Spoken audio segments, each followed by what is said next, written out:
Hi, I'm Rochelle. And I'm Christina. And today we are going to talk about a portion of interpersonal effectiveness. It's Handout 8, and we're discussing what is called the dying game. And so this is a way to help us understand how intensely to ask for something or say no to something on either side of the spectrum. As we've discussed previously with interpersonal effectiveness, sometimes we have those myths come into play. We have a really hard time asking for help or getting our needs met, or we have a really hard time saying no to people. I think it was Christina and I who discussed this already previously. That's awesome. So this is going to help us make that decision. It may seem a little silly, but it really is super important. So we have 10 dimes. We're using poker chips. We've never actually used dimes. No, you usually use M&Ms, which is the best way to do it. But for visual purposes, so you can see on the camera, we're using poker chips. The goal is we're going to have 10 of these because there's 10 questions within the exercise that we ask, and they equal $1. So it's really showing that intensity scale. And so let's just go ahead and get started. We'll start first with the asking. So that the questions we will pull up real quick. Sorry, gotta get back to those. Do you want me to read them too? It's even gonna show up, right? Okay, that shows. Oh, darn it. Okay. Why don't you all have access to worksheet 6, because it's turned the wrong way, and because the two of us in the room right now are the most technologically challenged. Not savvy. There's just not a way we're going to get this turned the correct way so that you can see what we're talking about here. This is what worksheet 6 looks like. That's as good as we can do. Anyway, so let's just go ahead and take a look at that. So the scenario is that we want to ask someone to babysit our kids.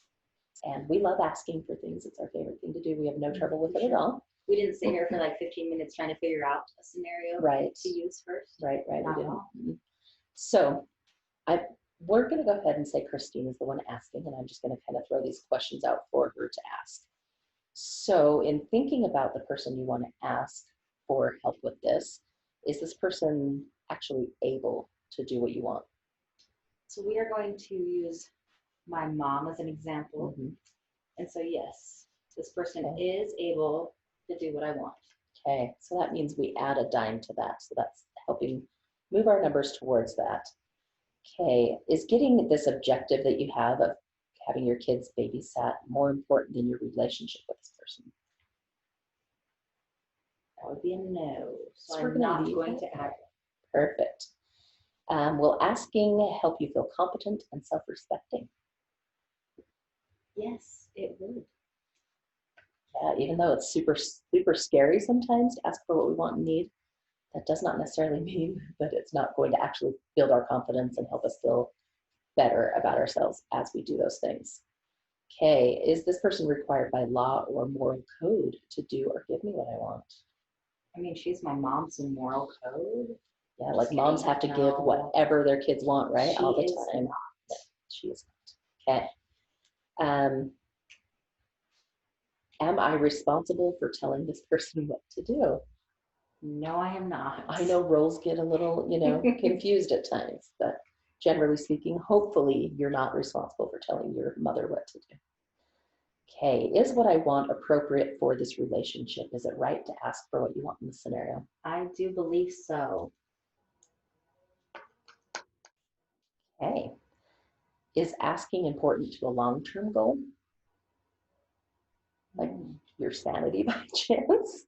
Yes, and my kids having a good relationship with their grandmother. Okay. Awesome. Do I give as much as I get with this person?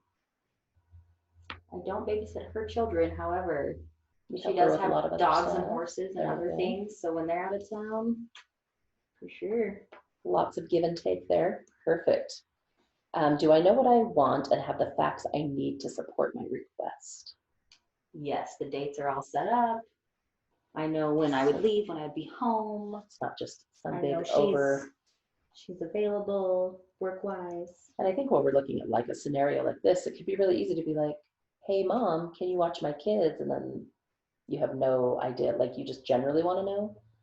Sure, you can get a feel for like what they're thinking about watching your kids and if they're okay with watching your kids, but the more information you have in these scenarios, the more you can give them, the more their ability to say yes or no goes up. So we want to help out in whatever way we can with that. And then the last question is this a good time to ask? Is the person in the right mood? Are they in a good scenario where you're not going to be disrupting them from something else to ask? So right now it's right after lunchtime, so she would not be hangry. Mm-hmm. Smart. And she is at work, so it could be that she's in a meeting or something, but if I Check her call schedule. and if she tells me she's in a meeting, then I'll ask her later. But yes, it would be a pretty good time. Okay, cool. And see how I made her smiley. Oh, cute. So you can see here, out of 10, we ended up with 7 of our dimes on this to ask. And so when we're checking for that, this is where you would look at those were handouts. On handout 8 talks about, or it talks about the options and the levels. So with a 7, it says in asking to ask confidently and resist the no. So what that basically means is that Christina should have the confidence to ask for this. And then if the person is like, oh, then she may want to try to find some other ways to encourage that in an effective way. Obviously, she's not going to be like, but mom, and like throw a fit and, whatever. But maybe I could be like, I will bring dinner over so you don't have to worry about that part. Ease some of those things over. Yes, the things that might be making it so that she's not instantly saying yes. Mm-hmm. Makes sense. Try to help get rid of some of those barriers that might be in the way. So when we look for those options, you can see how that intensity scale works if you're looking at handout 8 and seeing different areas where if we're at a 1, it's like, nope, don't ask, don't even hint, like not a good decision, up to as strong as ask and do not take no for an answer, right? So you could see with her variables here that didn't go up on the board, that those were some reasons why she would not be like so firm in her askings, because the relationship is super important in this scenario, and some of those things exist. So that's kind of how that scale works. And one very important thing we want to always remember, even if the numbers are in our favor, we always want to come back and ask wise mind if this is most effective, to just really check in and be like, okay, this is what the numbers say. Sometimes we might skew the numbers based on what we really, really want, yes. Right? And so we have to be really aware and just check back in with wise mind before we approach this and look at the effectiveness of that and make sure that we're in line with our own values, our own goals, our checking in with our relationship, our self-respect, versus getting what we want, getting that objective met. So that is a general overview of how we ask. So we're going to go to scenario. Oh, go ahead. I would actually say, so in asking wise mind, where this is a 7, which is ask firmly and don't accept and resist the no. Resist a no. Mm-hmm. Wise mind tells me that if my mom's saying no, there's probably a good reason for it. Yeah. And so I would actually take this down just because of that, my wise mindedness, probably to, a 5, maybe 6. So she's ending up more on that ask gracefully but take no, mm-hmm. or the ask confidently and take no. Yeah. So either way, take no, just because that relationship and wise mind tells me, even if everything is right, like I said, there's something going on with her that maybe I just don't know. Mm-hmm.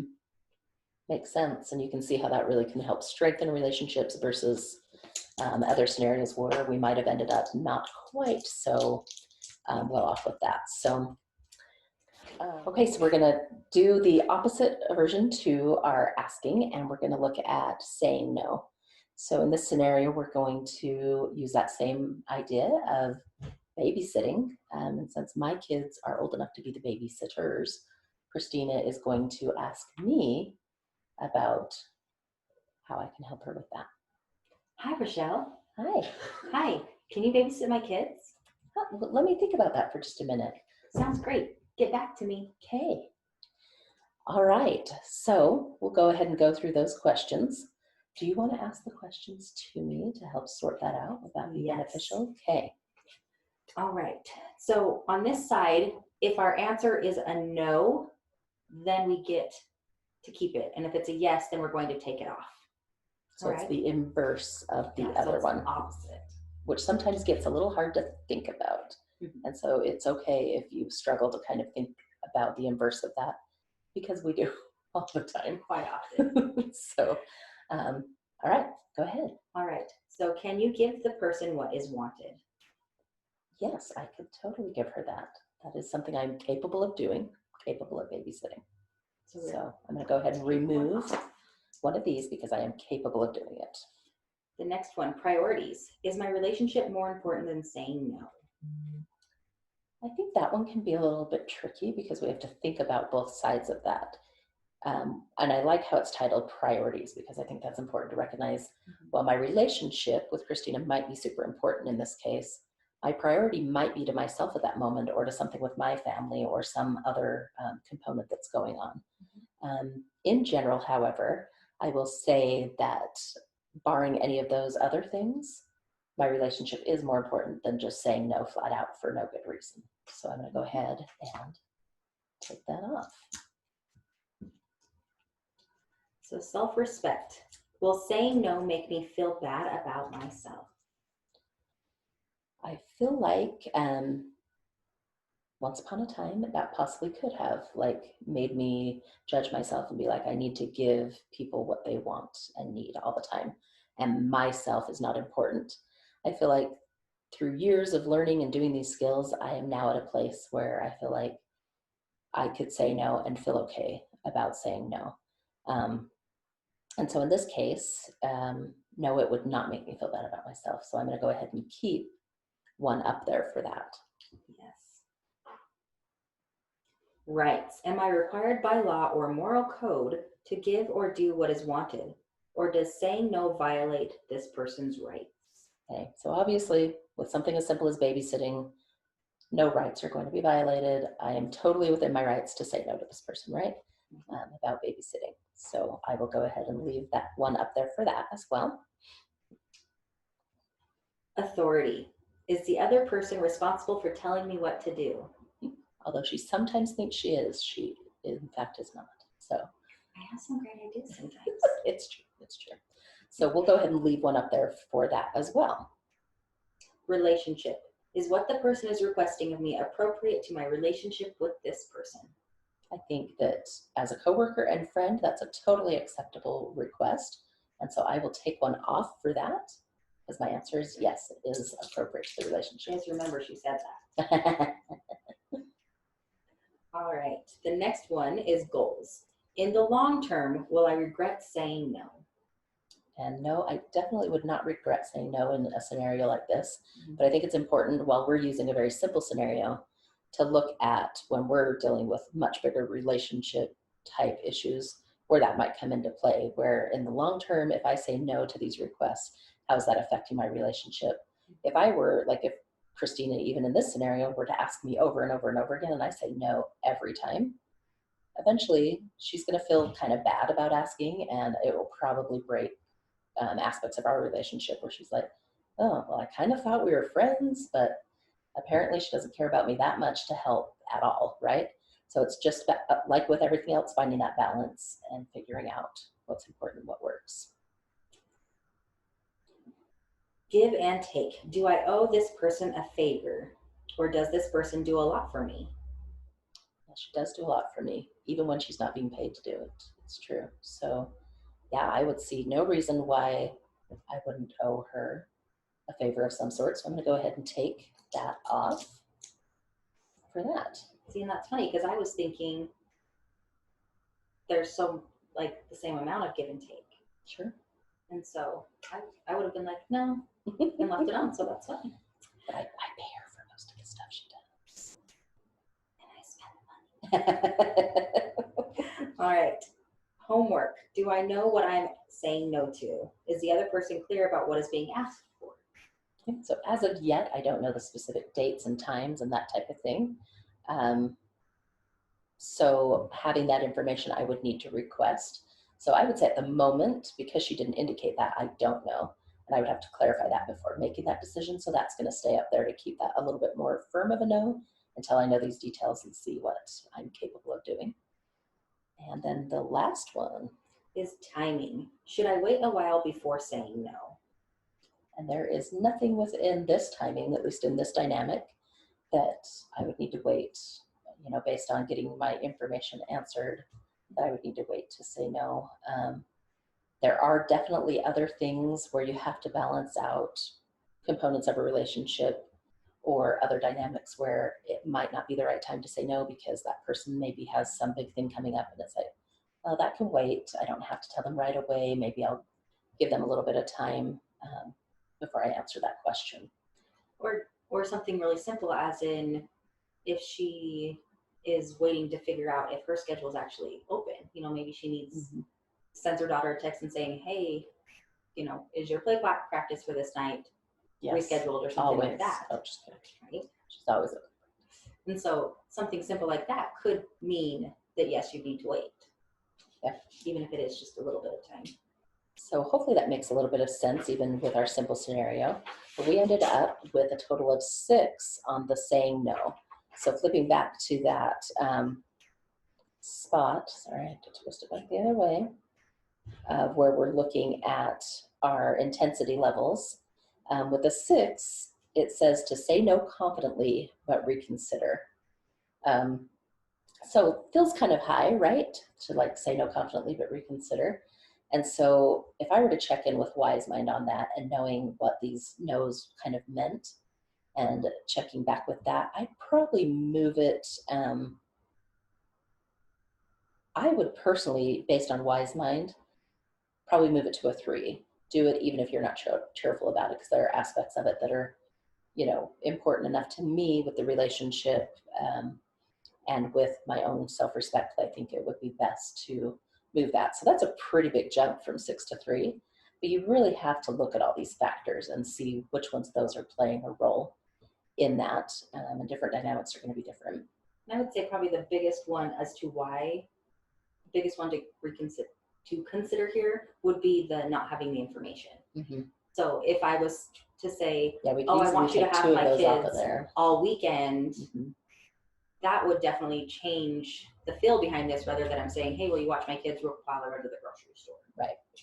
Yeah. So I could easily probably take 2 of those off of there, and that would automatically bring it to a 4, which is easy to see the shift to Wise Mind of 3 with that. So, so that is the dime game in a nutshell. Hopefully you can use this skill to find ways to help be more effective in those things that are difficult in both asking and saying no. We find it to be a hugely beneficial skill.